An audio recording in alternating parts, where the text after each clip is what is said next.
Boa noite a todos os que estão chegando. Sejam todos muito bem-vindos. Nós vamos nos preparando para o nosso encontro. Já tem 3 minutinhos. Então, eu vou pedir a Márcia para desligar. Vou pedir a todos, para cada um, de preferência, né, desligar os seus microfones. Isso facilita para que não haja os barulhos da nossa casa, né, que são normais para nós. Imagine isso multiplicado por 100 pessoas. Pequenos barulhos é o suficiente para trazer um burburinho que nos desconcentra. Então, vamos lembrar todos de desligar os microfones.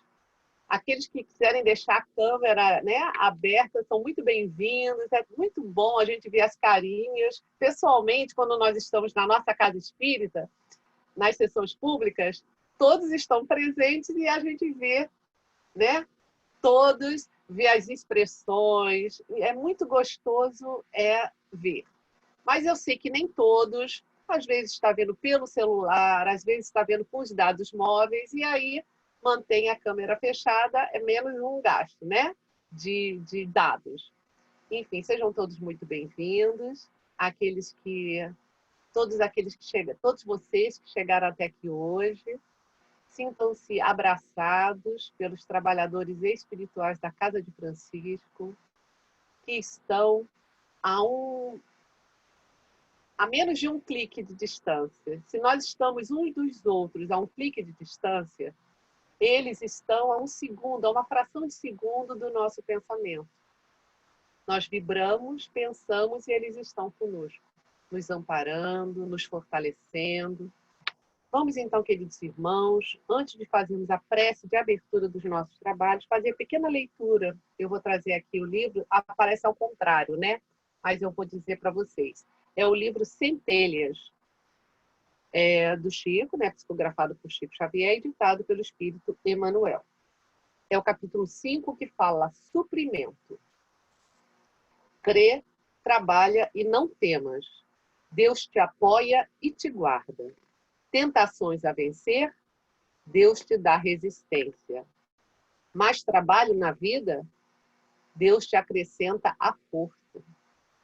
Nos problemas difíceis, Deus te iluminará. Se desejas servir, Deus te concede os meios. Por mais lutas à frente, segue e confia em Deus. Assim, meus irmãos, com essas palavras sábias do mentor Emmanuel, ou Emmanuel, vamos fechar os nossos olhos, que facilita a nossa concentração. Vamos respirar calmos e tranquilamente, independente dos desafios que passamos hoje, das preocupações que vêm nos visitando, daqueles problemas e desafios que teremos que dar contas amanhã.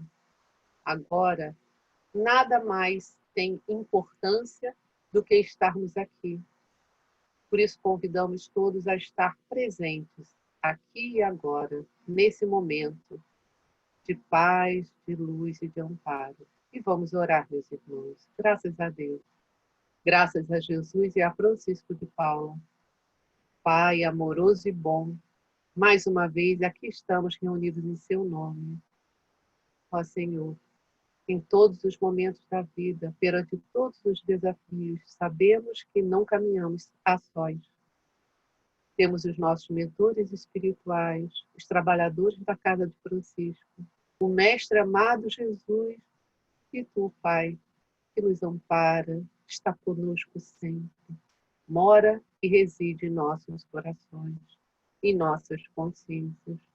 Abençoa, Senhor, o nosso encontro, envolve-nos em paz e equilíbrio, abre nossas mentes, nosso entendimento, para que possamos absorver esse conteúdo, esses ensinamentos, essas reflexões, para que nos vitalize a alma, saneando, sanando, nutrindo, levantando, reforçando, abençoando a todos e a cada um de nós. Fica conosco, Pai, que nós fiquemos contigo também, hoje e para sempre. Graças a Deus. Graças a Jesus e graças a Francisco de Paula, que podemos dar assim como iniciado a nossa reunião dessa quarta-feira à noite. Graças a Deus. Então, queridos, dando prosseguimento, vamos pedir à nossa irmã Aparecida, Maria Aparecida Araújo, querida Cida, que faça a leitura do trecho do Evangelho, dizendo o capítulo, o item, que muitos estão com o Evangelho e, se quiserem, podem acompanhar também. Muito boa noite a todos, meus irmãos queridos. É o capítulo 5º do Evangelho, Bem-aventurados aflitos. O item é o item 18.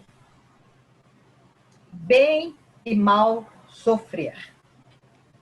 Quando Cristo disse: Bem-aventurados aflitos, o reino dos céus lhes pertence, não se referia de modo geral aos que sofrem, visto que sofrem todos os que se encontram na terra, quer ocupem tronos, quer jazam sobre a palha, mas poucos sofrem bem. Poucos compreendem que somente as provas bem suportadas podem conduzi-los ao reino de Deus. O desânimo é uma falta. Deus vos recusa consolações, desde que vos falte coragem. A prece é um apoio para a alma. Contudo, não basta. É preciso tenha por base uma fé viva na bondade de Deus. Ele já muitas vezes vos disse que não coloca fardos pesados em ombros fracos. O fardo é proporcional às forças, como a recompensa o será a resignação e a coragem. Mais opulenta será a recompensa do que penosa a aflição. Cumpre, porém, merecê-la. E é para isso que a vida se apresenta cheia de tribulações. O militar que não é mandado para as linhas de fogo fica descontente, porque o repouso no campo nenhuma ascensão de posto lhe faculta. Sede, pois, como militar, e não desejeis um repouso em que o vosso corpo se enervaria e se entorpeceria a vossa alma. Alegrai-vos quando Deus vos enviar para a luta. Não consiste essa no fogo da batalha, mas nos amargores da vida, onde, às vezes, de mais coragem se há mister do que num combate sangrento, porquanto não é raro que aquele que se mantém firme em presença do inimigo fraqueje nas tenazes de uma pena moral. Nenhuma recompensa obtém o homem por essa espécie de coragem, mas Deus lhe reserva palmas de vitória e uma situação gloriosa. Quando vos venha uma causa de sofrimento ou de contrariedade, sobreponde-vos a ela. E quando houverdes conseguido dominar os ímpetos da impaciência, da cólera ou do desespero, dizei de vós para convosco, cheio de justa satisfação: fui o mais forte. Bem-aventurados aflitos, pode então traduzir-se assim: bem-aventurados que têm ocasião de provar sua fé, sua firmeza, sua perseverança e sua submissão à vontade de Deus, porque terão centuplicada a alegria que lhes falta na terra, porque depois do lavor virá o repouso. Lacordaire, Havre, 1863. Graças a Deus, a Jesus e a Francisco. Obrigada, querida, pela leitura da página tão oportuna, né? Para o nosso momento, bem e mal sofrer.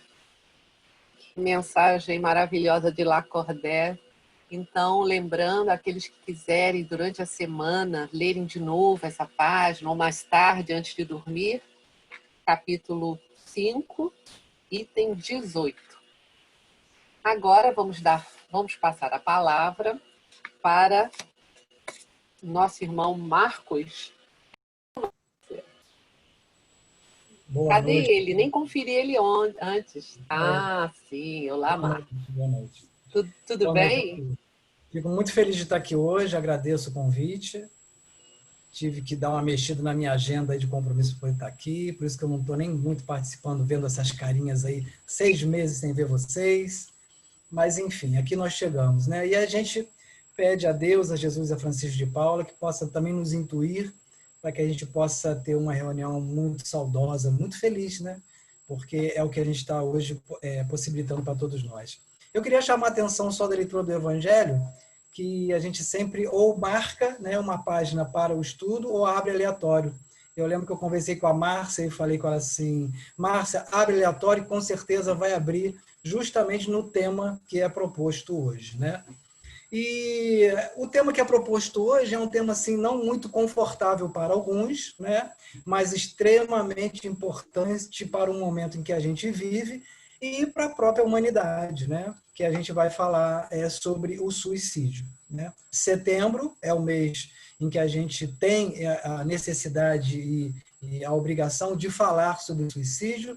É desconfortável, a gente sabe, né? Faz parte do ser humano, quando a gente não sabe lidar com alguma questão, ainda nos traz desconforto, mas a gente precisa falar. A ciência já nos traz essa afirmativa que não falar é pior, né? O mês de setembro é um mês pontual, o Setembro Amarelo, né? Foi assim marcado desde 2015, para que justamente a gente pudesse falar do tema. Mas o suicídio não acontece somente no mês de setembro, muito pelo contrário, acontece ao ano inteiro.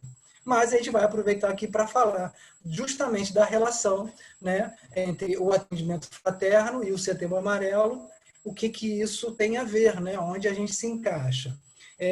Eu vou iniciar pontuando para vocês, já entrando com Kardec, né? A gente vai trazer sempre aí a base de tudo aquilo que a gente vai falar, é ciência, filosofia e religião, então a gente vai sempre embasar a doutrina espírita com Kardec. E há exatamente 150 anos atrás, né, no dia 25 de abril de 1866, na cidade de Paris, uma comunicação dada por um espírito em uma reunião nos revelou muitos acontecimentos de hoje, né? O que hoje nós estamos passando, né? E é justamente o que nós vamos aqui ler nesse primeiro slidezinho aqui, tá bom? Ajuda aí.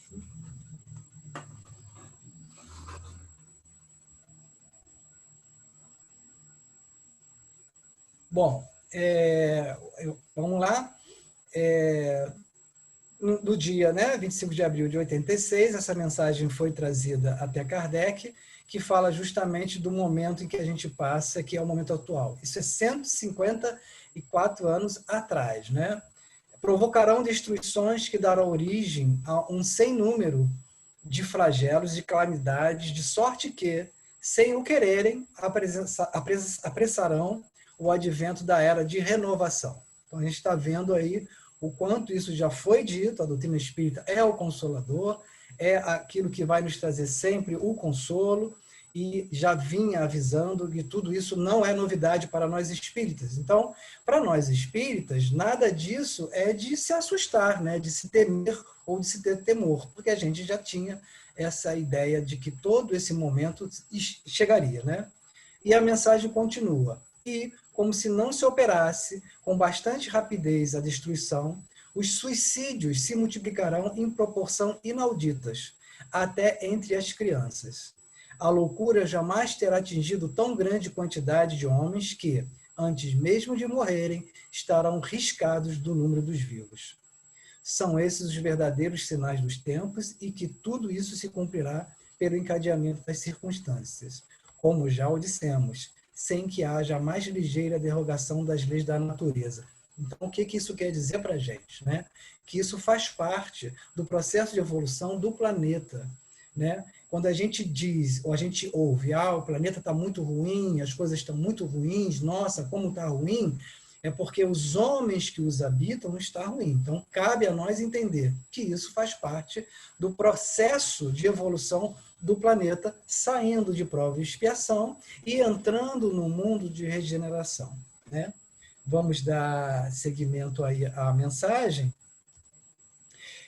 E aí vai trazer justamente para nós espíritas, né? Porque eu acredito aqui que todos nós que estamos na reunião de hoje é ou simpatizante ou é espírita, né? Então, nós, como espíritas, para isso não teria muita dificuldade de entender o que é a pandemia, o que é essa situação toda, o que é esse momento em que traz desconforto, né? Ao final de contas, a doutrina espírita, ela é o que para nós? Ela é uma âncora, ela é uma raiz, né? Ser âncora é porque, diante da tempestade, ela nos mantém firme para que a gente não naufrague. E, como raiz, ela nos alimenta, nos sustenta, né? Então, ela nos traz toda essa possibilidade. Nós, espíritas, nós não somos privilegiados, mas nós que realmente compreendemos, estudamos e nos dedicamos à obra, a gente sabe que tudo isso nos traz um pouco mais de conforto. Não é que a gente não sofra, não é que a gente tenha momentos difíceis, mas nos consola, né? Nos traz essa esperança. E o suicídio, nesse caso, não é a porta de saída, muito pelo contrário. Quem estuda a doutrina espírita, quem frequenta a casa espírita, tem a possibilidade de compreender que essa fuga é inequívoca, né? Muito pelo contrário, ela traz uma dificuldade muito maior para aquele que toma o rumo e a saída pelo suicídio. E, continuando a mensagem, fala justamente sobre nós nesse momento. Espíritas, o futuro é vosso, é de todos os homens de coração e devotados. Não vos assustem os obstáculos, porquanto nenhum há que possa embaraçar os desígnios da providência. Trabalhai sem descanso e agradecei a Deus o ter-vos colocado na vanguarda da nova falange.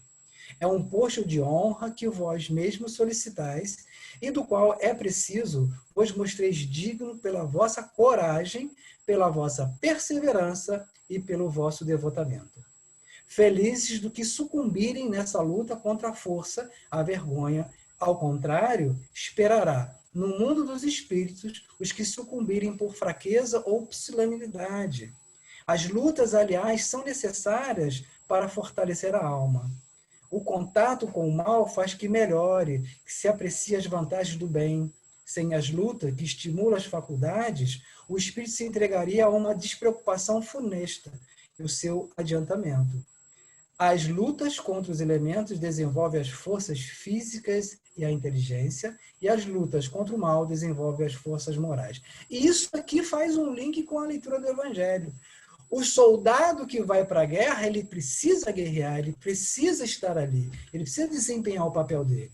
E nós estamos tendo uma guerra interior, uma guerra íntima, não contra o vírus vai ser resolvido com a ciência, mas é quando ele nos chega, quando nos abala, quando tira de nós a esperança, claro, pelas dificuldades, mas nós vamos vencer se nós perseverarmos, como aí está justamente nos dizendo o nosso Kardec, né? Então, a gente sabe que a fuga pelo suicídio não é a opção melhor, né? Muito pelo contrário, e ela já passa a ser hoje considerada o mal do século. Tá? Os estudos estão sendo feitos, né?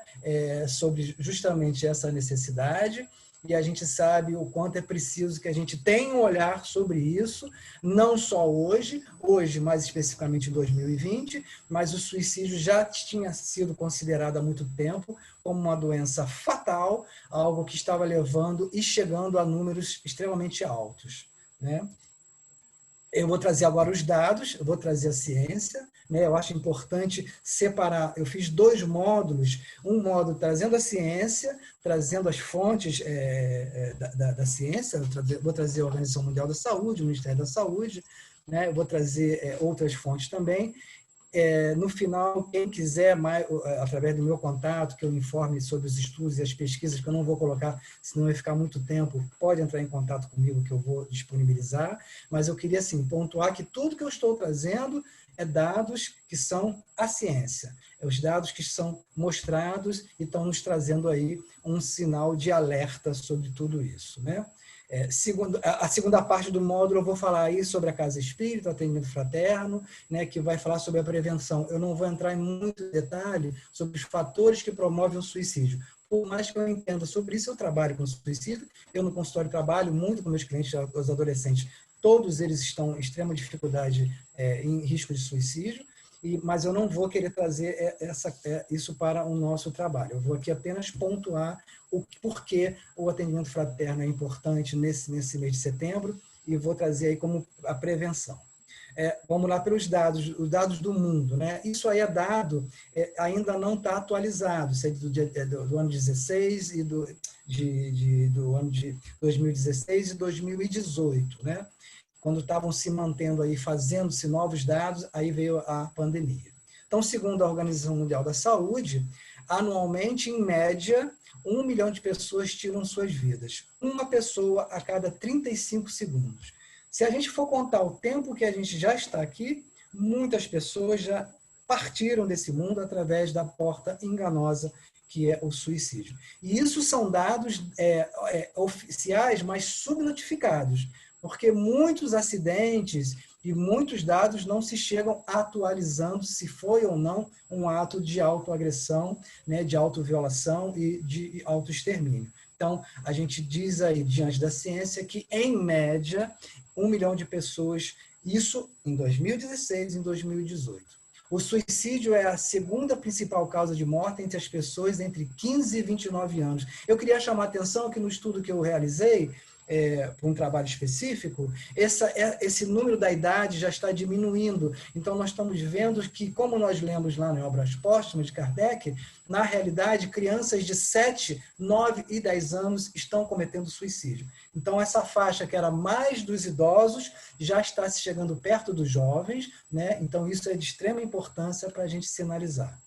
No entanto, a incidência de suicídio em pessoas com 70 anos ou mais é elevada. E isso se dá através, devido ao desamparo e o desespero que essas pessoas de idade já sentem quando vai chegando uma idade, né? Vai sendo colocado ao canto da casa, já não vai ouvindo tanto e as pessoas vão achando que ela está com um problema de audição, na realidade ela não está conseguindo se articular, já está deixando ser levado, como assim, não, deixa ele quieto, o vovô e a vovó quietinha, né? Porque eles não querem perturbar, e na realidade esse idoso está muitas vezes entrando numa exaustão psíquica, numa depressão e o quadro de suicídio, por isso essa idade de 70 anos ou mais é também extremamente elevada. A cada um suicídio ocorre de 10 a 20 tentativas. Esse frango na geladeira, por favor. Tá? A cada um suicídio ocorre de 10 a 20 tentativas. O que a gente está mostrando aqui é que as tentativas são muito maiores, né? Então, para um suicídio, 20 tentativas. Se um suicídio no mundo é 1 milhão, as tentativas chegam à porta de 20 milhões anualmente, pessoas, os tentantes, que a gente chama.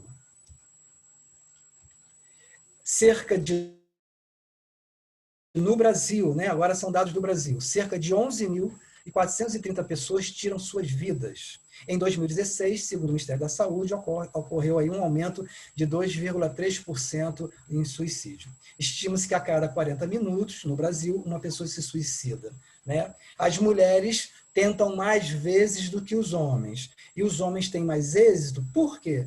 Porque usam métodos mais eficazes contra isso. Tá? Então, por isso, a incidência do êxito no suicídio dos homens é muito elevado, mas as tentativas são mais pelo lado das mulheres. Isso se figura apenas o modo como isso é colocado. O suicídio é um fenômeno complexo, multifacetado e democrático, que pode afetar indivíduos de diferente origem, classes sociais, idades, orientações sexuais e identidade de gênero. Eu queria chamar a atenção também no trabalho que eu fiz de faculdade, um artigo científico, falando sobre justamente a homossexualidade e a relação com a religiosidade, onde eles são discriminados, e o índice de suicídio entre os homossexuais e os transexuais é altíssimo. pelo estigma, pelo preconceito. Então, socialmente, a gente já está matando o homossexual pelo preconceito. E eles não têm esse amparo, muitas vezes, das políticas públicas, não têm o amparo das suas famílias, e aí, quando eles entram numa situação mais extrema, eles cometem o suicídio, porque também o emprego que eles conseguem são sempre subempregos, né? Vão para a marginalidade, né? Vão para as ruas, e isso tudo acaba agravando aí como um potenciador, né, do suicídio para esses nossos irmãos. A população indígena brasileira apresenta também altos números de suicídio, né?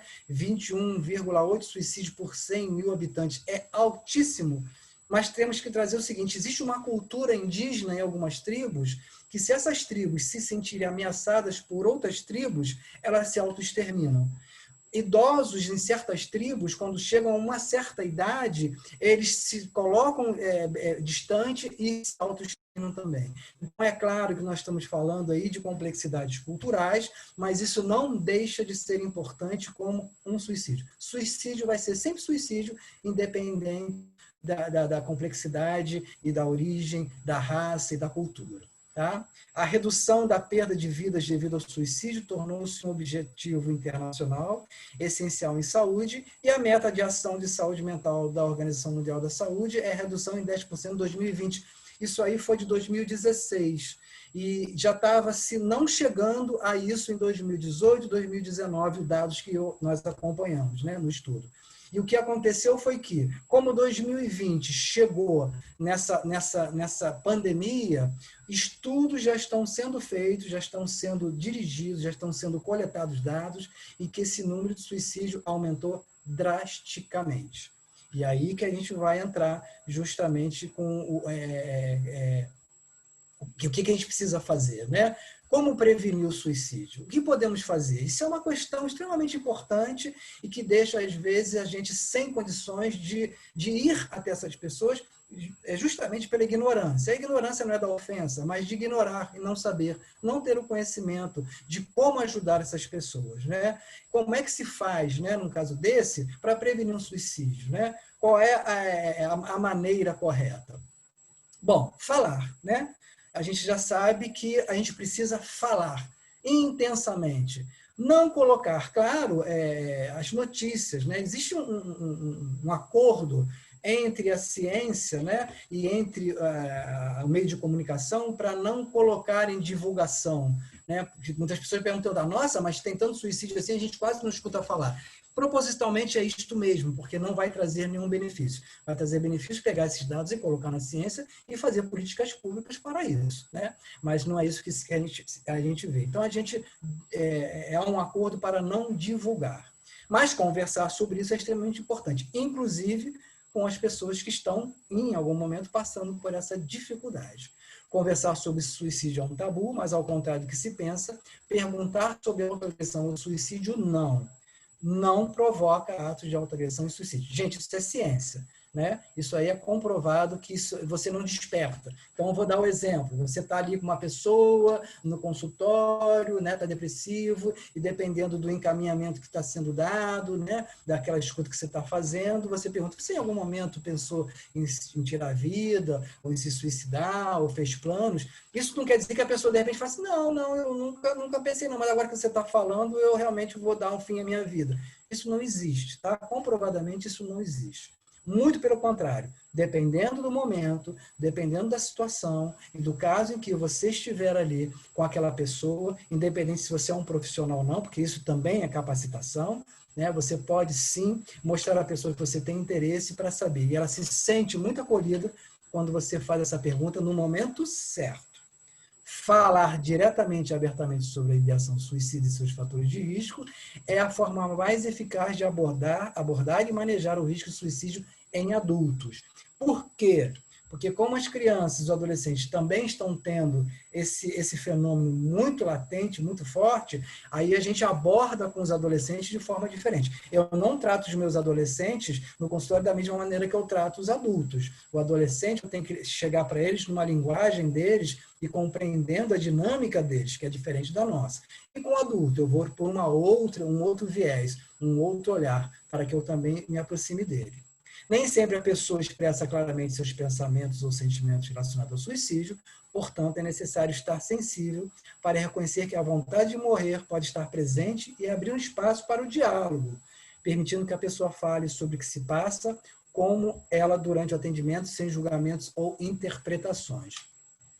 Então, nós já vimos aí que é preciso falar. Mas por que é que a gente tem tanto receio, né? O que é isso, né, que nos causa esse incômodo, né? Que provavelmente está incomodando muitas pessoas que estão assistindo aqui também, né, hoje, né? Nossa, mas por quê? Né? Porque, em geral, falar sobre suicídio reduz a ansiedade associada ao outro, mas não a nós. Né? A gente se dispõe ali a uma relação com o outro, mas a gente não se prepara para isso. Né? E os pensamentos ou atos de autoagressão e ajuda a pessoa a se sentir compreendida e aceitar a ajuda. Quer dizer, quando a gente tem essa relação com a pessoa está sendo beneficiada, mas a gente parece que não. A gente tem um receio. Né? Então, quando a gente fala, a gente se aproxima, a gente associa isso ao pensamento de autoagressão e a ajuda que a gente pode dar a essa pessoa, a gente se sente confortável, mas ao mesmo tempo nos incomoda. Isso é uma questão muito séria, inclusive dentro da área da saúde mental como um todo. Tá? O suicídio é um assunto difícil de lidar, já falei isso no início. Muitos profissionais de saúde encontram as mesmas dificuldades que a população em geral. Eu queria pontuar que o Ministério da Saúde, dentro da área da saúde mental que eu faço parte, já fez uma resolução para capacitação dos profissionais da área primária, secundária e terciária. Aqueles que chegam ao hospital, ao pronto-socorro, com risco de suicídio ou com um ato de suicídio realizado, eles são maltratados. Eles na recepção são maltratados, na ambulância são maltratados, quem recolhe é maltratado, vai para a UTI, vai para o CTI, é maltratado pelo enfermeiro, médico, ele é maltratado por todo mundo. Não há uma humanização na área da saúde mental quando se trata sobre suicídio. É já o preconceito, já é o estigma, e isso dificulta demais, porque pela sua, mesmo que ela seja um tentante, que ela se recupere das suas sequelas, ela vai tentar de novo, por quê? Porque ela já foi maltratada, foi cuidada, muitas vezes cuidada de forma abrupta, brusca e forte, né, não delicada como deveria, já porque o médico já fala, se a próxima vez se você consegue, se está me dando trabalho, tem pessoas querendo viver e você está querendo morrer. Então, são questões assim, muito complexas, em que eu estou só trazendo alguma coisinha para a gente ter ideia da dimensão de que é esse problema. Tá? Esse tema é considerado um tabu em alguns, falar de suicídio gera temor. E aí nós vamos compreender o porquê. Né? Por que o temor? Né? Existem dois fenômenos, um chamado efeito Werther e o outro, o efeito Papageno. Né? O efeito Werther é uma obra do século XVIII de um escritor alemão chamado Goethe, né? E era um romance, romance do jovem, o sofrimento do jovem Werther. Né? E nesse romance, um romance, uma obra literária, né? O rapaz ali era deixado para trás pela menina e tudo, e ele acaba se suicidando. E na época que esse livro foi lançado, aconteceu muitos suicídios, inclusive as pessoas trajando as mesmas roupas do personagem do livro. E aí foi uma discussão muito grande, a obra dele foi proibida, ele foi perseguido, enfim, ele foi muito contestado, criticado, e aí começou a situação de não se falar que acontece o fenômeno. Realmente, os estudiosos da área, os suicidólogos, né, aqueles que são os pesquisadores, eles veem sim que há aí um fator que pode trazer algum fenômeno parecido com esse, mas isso não explica, porque nem todo mundo que lê o livro se suicidou, assim como nem todo mundo que tem depressão também se suicida. Então, quem tem saúde mental abalada também não se suicida. Então, isso não é um fator assim que deve ser levado em conta. Em compensação, tem uma outra obra que diz justamente o contrário, que é a obra também do século XVIII, de Mozart, A Flauta Mágica. E na Flauta Mágica, o que acontece? Também um jovem se apaixona, também é desiludido, e ele toca a flauta e aparece dois anjos, dois espíritos, para nós são dois espíritos, né? amigos e conseguem dissuadi-lo da ideia de se suicidar. Por quê? Porque ele consegue conversar com esses dois anjos ou dois espíritos, falar sobre a sua dor, falar sobre a sua perda, e aí ele consegue, nesse diálogo, desse acolhimento desses dois espíritos, realmente ver que a vida é mais importante do que aquela situação e que ele ia passar por isso tranquilamente, e acabou, então, não se matando. Olha como isso é extremamente interessante. Então, se nós temos um lado, alguma coisa que poderia dizer que a gente falar traria problema, o outro diz que, muito pelo contrário, isso não ocorre. Tá? Eu vou trazer essa pesquisa. Esse grupo é um grupo que eu participo anualmente desse congresso, NUPS, né? Eu vou sempre para Juiz de Fora todo ano para o congresso. Lá faz esse núcleo de pesquisa de espiritualidade e saúde mental, com o lado da psiquiatria, da psicologia e de estudantes, enfim, todos aqueles que gostam desse estudo. A pesquisa é extremamente grande, enorme, pesquisadores de fora. O Brasil está muito adiantado sobre essas pesquisas. A Universidade Federal Fluminense tem a disciplina sobre espiritualidade e saúde, não ainda é uma matéria obrigatória, mas é eletiva, sobre justamente na área da medicina, sobre espiritualidade. Inúmeros estudos apontam que ter uma religião ou frequentar um grupo religioso diminui consideravelmente o risco de suicídio. Isso é provado cientificamente. E eu trouxe um estudo, tá, da Universidade de Harvard, coordenada pelo grupo do professor Tyler Vanderwille, concluiu que a prática religiosa e a espiritualidade interferem diretamente na saúde das pessoas e diminuem índices de depressão ou suicídio na sociedade. Esse é um estudo enorme. Foi 14 anos estudando quase 90 mil pessoas. E nesse interim, nesse andamento, eles fizeram o levantamento das pessoas que se suicidavam, né, nesses 14 anos, e ele foi visto que esse índice de suicídio nesse grupo diminuía de 6 a 7 vezes. Nós estamos falando de 60% a 70%, comprovadamente, aquele que frequentava pelo menos uma vez por semana uma prática religiosa, uma igreja, um culto evangélico, uma igreja espírita, uma centro espírita, enfim, aquele que teria alguma espiritualidade, isso seria extremamente vantajoso. É claro que isso não quer dizer que somente frequentar esse grupo seria diminuir o suicídio. Não, seria outras situações. Mas um dos benefícios também é que o índice de alcoólatras, de uso de drogas, né, também foi muito diminuto, foi muito reduzido nesse grupo, né? Então, chamou muita atenção que essa prática religiosa, ter uma espiritualidade, uma crença qualquer, sim, é um fator de proteção. Claro que também tem aí o envolvimento dessa pessoa num grupo social. Temos que entender que aquele que sofre de depressão, ele está recluso, ele não consegue se envolver socialmente. E ele, numa prática religiosa, tem aí o sopão, tem aí o bazar, tem aí as mínimas, né? Então, ele vai ajudar, ele vai se interagir com as pessoas, e isso é um fator de proteção para o suicídio, né? Nós vamos entrar agora na parte que nos cabe também, que é o interessante, que é a casa espírita. E a nossa casa espírita, né? Então, como nós somos espíritas, é na casa espírita que encontraremos nossas respostas para os nossos questionamentos, né? A gente tem que entender que a casa espírita, ela é o nosso porto seguro, né? Refaz as nossas forças, né? Reanima os nossos sentimentos, né? Encontramos ali amigos do passado, né? E, claro, também desafetos nossos, que estão ali também para os seus ajustes, também procurando ajuda, né? A gente entra, a gente assiste a palestra, né? A gente toma aquele banho de luz, escuta, tenta entender aquela palestra que nos anima, né? Tomamos o nosso passe, pedimos pelos nossos encarnados. Olha a coisa a gente faz, às vezes sem dar valor suficiente, mas como a gente está movimentando energias, isso é extremamente importante, né? A nossa casa espírita, ou os templos religiosos como um todo, mais a casa espírita especificamente, é um hospital-escola, recebe todos nós sem julgamentos, afinal, se estamos encarnados no mundo de prova e expiação, com certeza temos nossas necessidades, e quem é que não tem, né? Qual de nós não tem aí no nosso caminho a necessidade de estar ali aprendendo e se tratando na casa espírita, né? O que nosso Evangelho diz justamente sobre isso, né?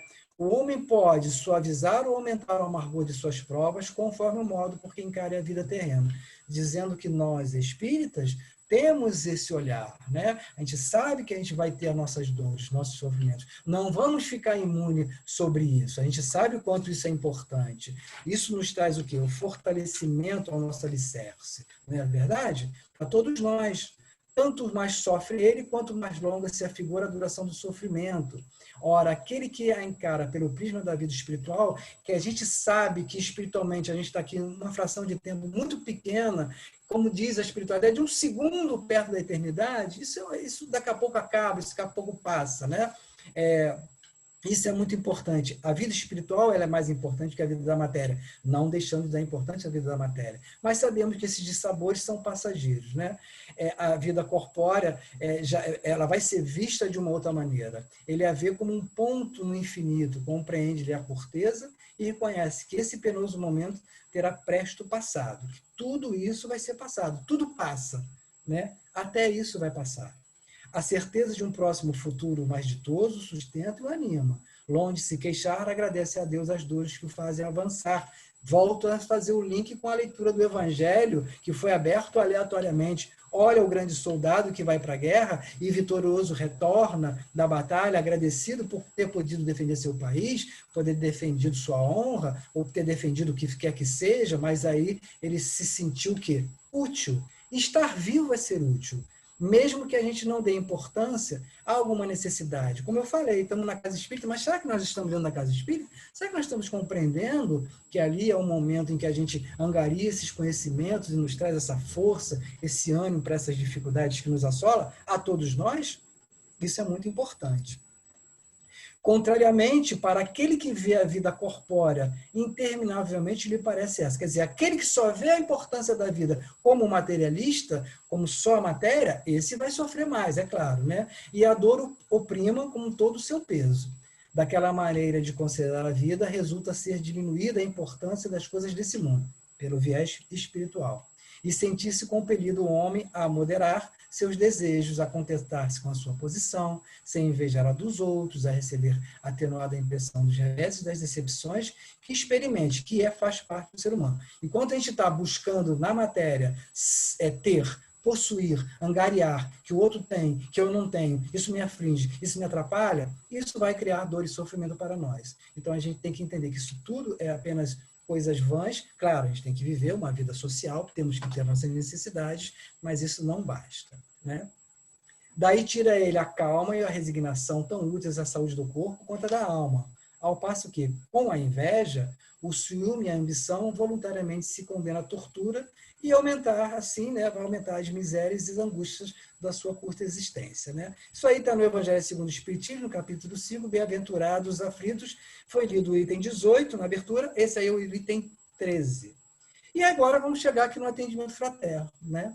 É o lugar de desabafo, é onde podemos chorar sem medos, né? Ali quem se chega pode ter esse encontro, né, com um estranho, que é extremamente importante, né? E não encontra em casa, não encontra no trabalho, não encontra na esposa, no pai, não encontra no filho, mas encontra num estranho que está ali no atendimento fraterno, disposto a olhar, disposto a entender, a compreender, sem julgamentos, né? Isso é muito importante. O atendimento fraterno proporciona acolhimento, consolo e esclarecimento. O trabalho dos atendentes, ao qual eu faço parte como coordenador junto com a Daniele, né, nós temos 40 atendentes e a gente tenta alinhar esses 40 diante da conduta, né, e da escuta, né, que é o mais importante, sem essa correria de dar as respostas, né? Fazemos um curso, preparamos todos para que a gente possa ali ter essas pessoas mais bem preparadas, né? Ter respeito por aquele que se chega, simpatia, sigilo das informações ali dadas pelos que chegam até nós. Jamais ocorrerão julgamentos, em hipótese alguma iremos julgar, não devemos ter esses julgamentos com ninguém, né? E o propósito nosso assim não é direcionar, dizer o que a pessoa tem que fazer. Muito pelo contrário, é primeiro escutar. Um bom atendimento, às vezes, é o próprio silêncio. O bom atendimento é, às vezes, aquele que só escuta e permite que a pessoa seja aquilo que ela quer ser. Se a pessoa não é espírita, ela entra na casa espírita, quantos disso já não aconteceu? e a gente não força a pessoa, não estamos ali para doutrinar ninguém, nós estamos ali para escutar, sim, perguntar se ela tem uma religião, se ela é católica, vá à sua igreja, converse com o seu pastor, com o seu padre, a gente está ali para isso, nós trabalhamos para Jesus. Sabemos que hoje a situação nossa é delicada, nós não temos a nossa casa ainda aberta, mas ela vai abrir, né? Nós estamos aí com um trabalho junto com a diretoria da casa, esplêndida, né? Dando apoio para que a gente possa fazer o melhor trabalho possível. Estamos fazendo atendimento via celular, estamos aí com propostas novas de atender essas pessoas, encaminhamos na nossa página, congregação para o espiritismo.net, que são pessoas que já estão preparadas há mais tempo. Nós até fizemos um curso, mas eram poucas vagas, só deu para fazer com 8 atendentes. Por quê? Porque a gente foi entender profundamente como é que atender, inclusive a ideação suicida, essa pessoa que se chega querendo matar-se, querendo morrer, e a gente ali querendo o quê? Muitas vezes preocupado em querer ter a tutela, a responsabilidade daquela vida. E a gente aprende, diante do curso e com outras informações, que a gente não tem essa responsabilidade. Trabalhar isso é o primeiro ponto para que a gente escute quem está pensando em se suicidar. Não só quem é do atendimento fraterno, mas da área de saúde como um todo. O receio da pessoa se matar parece que é uma responsabilidade nossa. Não é isso. Isso não pode acontecer. A gente está ali para ajudar, para acolher. Se ela dali sair, se matar, se suicidar, isso já não é um problema nosso.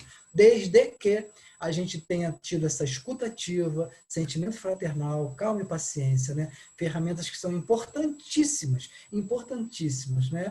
Para um bom atendimento, né? Falar menos, às vezes a gente quer resolver o problema da pessoa, quer dizer para a pessoa o que ela tem que fazer, a gente faz um curso também alinhando para que isso, a gente não deve dar respostas, é a própria pessoa que deve encontrar a sua saída, sabendo que tem um amparo da Casa Espírita, sabendo que a Casa Espírita tem um atendimento fraterno, tem a sessão pública, tem os estudos, né? Damos um livro a ela, que nós temos ali a nossa biblioteca assim, humilde, mas temos, e às vezes a gente cede ali um livro para a pessoa, diante da intuição que a gente também tem para aquele caso, né? Então, esse preparo do atendimento fraterno é extremamente importante. Eu vi algumas palestras do CERJ, né?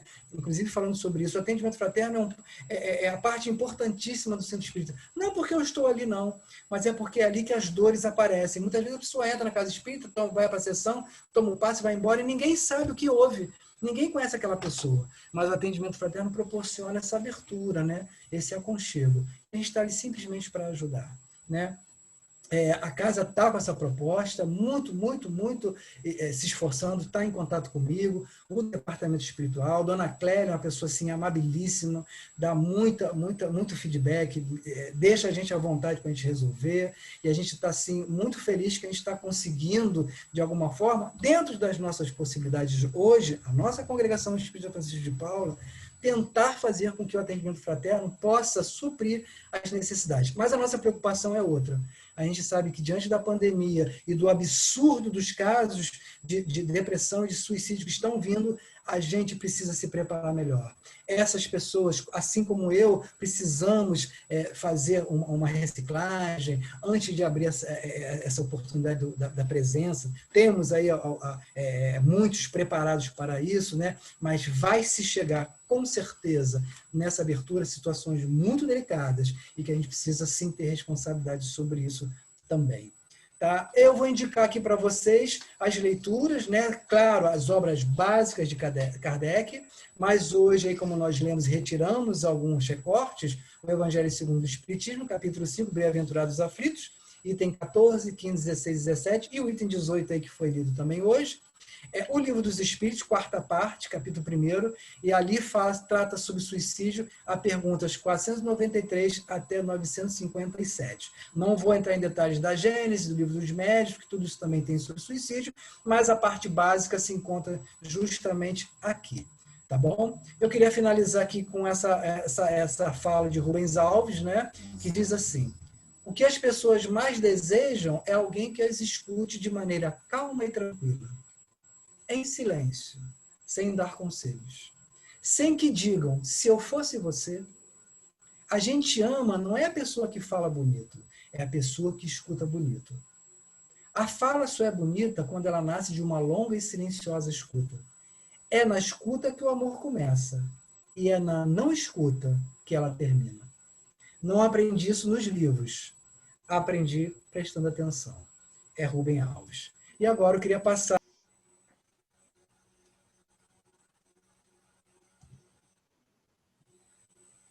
Obrigado, gente. Agora é com vocês aí, tá bom?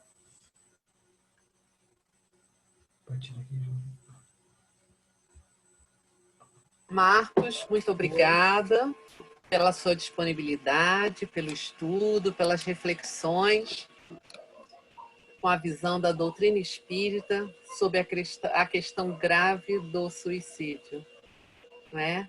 De nós sairmos da vida antes do momento, antes da hora. Enquanto o Marcos estava falando, eu me lembrei de uma mensagem que eu li há muitos anos nesse livro, foi até catar ali, achei, Pecados do Além, do Francisco Cândido Xavier, pelo Emmanuel. É uma frase só, mas me marcou a minha vida inteira, ali, sei lá, uns 30 anos. É o capítulo 28, fala imortalidade, o nome é Imortalidade, que diz o seguinte: quando o suicida acordou no mais além, trazendo a chaga em sangue que abrira em si mesmo, gritou espantado para os céus: meu Deus, onde a morte que entrei? Uma voz, porém, lhe respondeu aos ouvidos da consciência profunda: meu filho, sairás da morte tantas vezes quanto forem necessárias, mas da vida, jamais. Aqueles companheiros que no momento de loucura, né, ou no momento estudado, resolvem por acabar com a vida, imaginam que vão sair da vida. No entanto, apenas entram na morte, porque da vida a gente não sai nunca. Somos espíritos imortais. E isso dá a nós que somos espíritas, temos o conhecimento da doutrina espírita, uma perspectiva diferente. Não nos exime dos desafios, das dores, mas dá-nos uma perspectiva diferente. Então, muito obrigado, Marcos. Queridos irmãos, vamos então agora fazer a irradiação, a prece de irradiação. Abastecidos que estamos de conhecimento, de reflexões, vamos elevar o nosso pensamento a Deus,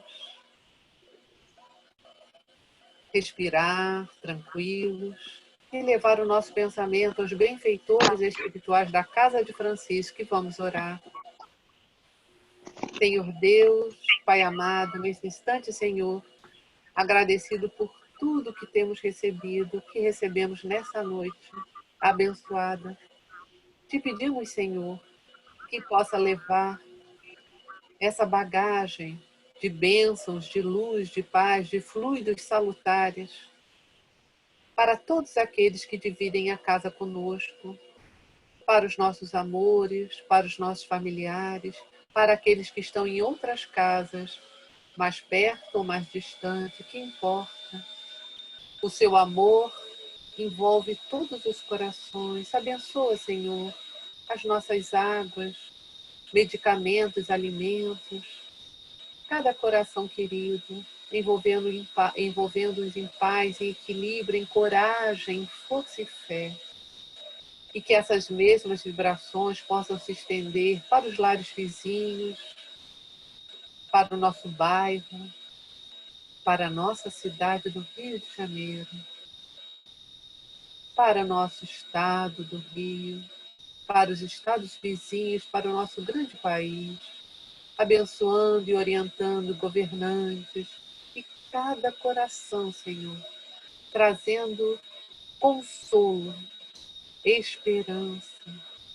E dessa forma, Senhor, cada país do mundo, cada coração que estiver em qualquer lugar da nossa abençoada terra, possa receber a visita amorosa desses trabalhadores do bem e se sentir acolhida, se sentir amparada, se sentir envolvida em vibrações calorosas, amorosas e fraternas. Graças a Deus.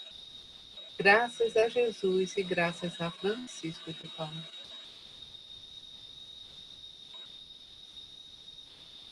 E agora, meus irmãos e irmãs, vou pedir para Márcia fazer a leitura em breve do boletim da nossa casa, trazendo as notícias.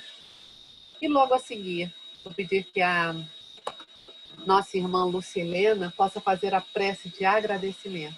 Márcia? Boa noite.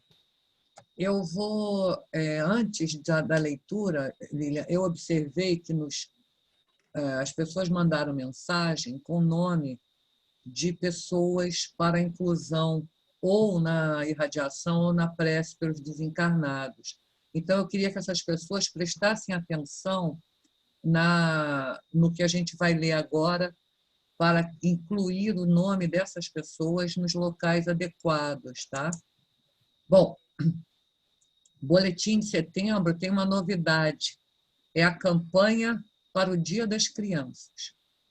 Nós vamos fazer o Dia das Crianças de alguma forma, a gente está estudando, trabalhando para isso. Colabore com qualquer valor, depositando em uma das contas da congregação disponíveis em nosso site ou no cartaz que a gente distribuiu. Envie foto do comprovante para o WhatsApp, também o telefone está lá. Lar de Francisco. Estamos aceitando doação de fraldas de tamanho G, EG, XG, da Big Frau. Roupa íntima, tamanho G e EG, feminina e masculina. Luvas de látex, tamanhos M e G, especialmente as de tamanho M. E esparadrapo. Entregas diretamente lá no lar, na Rua Filgueiras Lima, 99, Riachuelo. A nossa congregação continua aberta, trabalhando em nosso benefício, e nós temos as seguintes atividades. As sessões públicas estão acontecendo às terças-feiras, agora, às 8 da noite, pelo Google Meet. Quarta-feira tem às 10 da manhã e às 8 da noite pelo Zoom. Sexta-feira, às 15 horas, pelo WhatsApp. E na sexta, às 8 da noite, pelo Zoom também. Domingo, às 15h30, é pelo YouTube. O link, convite para essas reuniões online, será sempre divulgado nos grupos de WhatsApp, tá bom?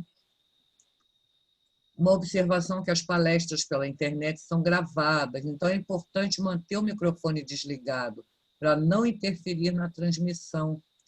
As sessões virtuais exigem de nós o mesmo comportamento que observamos nas sessões presenciais, que é o silêncio e a concentração. Tá? E se precisar se levantar durante a sessão, desligue a câmera. No site da congregação, que é o www.cefp.org.br, nós temos, aí sim, prece pela humanidade. Então, diariamente, às 9h30 da noite, em nossa residência, lemos uma página do Evangelho segundo o Espiritismo e fazemos uma prece em favor da humanidade.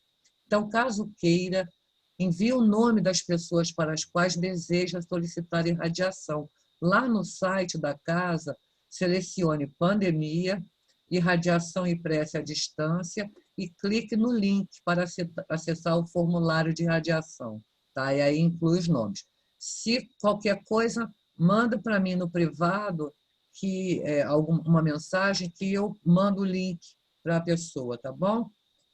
Prece pelos desencarnados, a mesma coisa, no mesmo local, nós fazemos às segundas-feiras, 18h30, os benfeitores espirituais irão prover o auxílio necessário aos nossos irmãos. Vamos incluir o nome deles lá no mesmo local. Ou me manda no privado. Então, a gente lembra que a prece tem que ser dirigida a Deus ou a Jesus, jamais invocando o irmão desencarnado. Estamos tendo palestras virtuais terças, quartas e sábados na aba Divulgação, CEFP no YouTube. O Jornal A Caridade está disponível em versão digital todos os meses no site. Está lá na aba Divulgação, Jornal A Caridade. Estudos doutrinários, inscreva-se através do e-mail contato@cefp.org.br, informando o nome completo, telefone, WhatsApp e o curso desejado. A relação dos cursos que estão sendo realizados está lá no Jornal A Caridade. Tá? E o atendimento fraterno, aqueles que desejarem podem acessar o site do espiritismo.net para este acolhimento.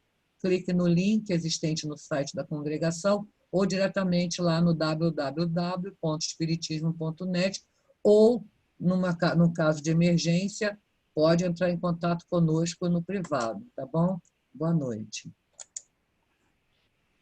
Lúcia, então, por gentileza.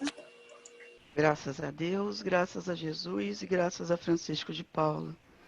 Queridos irmãos, é chegado o momento de agradecer. Vamos agradecer agora por esse veículo tecnológico que está sendo muito útil e nos dando a possibilidade de nos reunirmos em momentos tão importantes como são as nossas reuniões, onde podemos ouvir a doutrina espírita.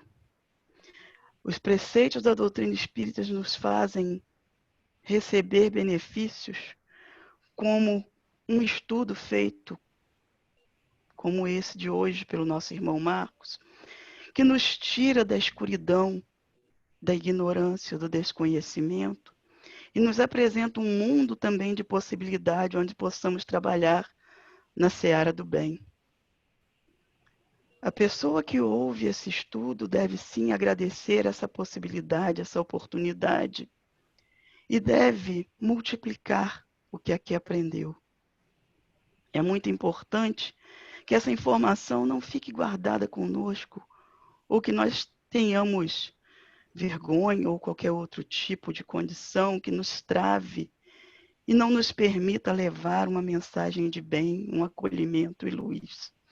Então agradecemos muito aos irmãos, aos guias e mentores que intuíram esse estudo, aos guias e mentores de todos aqui presentes que receberam esse benefício e que agora podem, sim, divulgar e trabalhar. Muito obrigada a todos os irmãos de luz que vêm mantendo o nosso trabalho na seara do bem, que vêm mantendo a nossa casa, a Casa de Francisco de Paula, com as ajudas, com os benefícios, com as doações, e a casa se mantém de pé, apesar desse momento tão delicado. Muito obrigada a todos, que tenhamos uma boa noite e que possamos ser multiplicadores dessa mensagem do bem. Graças a Deus, graças a Jesus e graças a Francisco de Paula.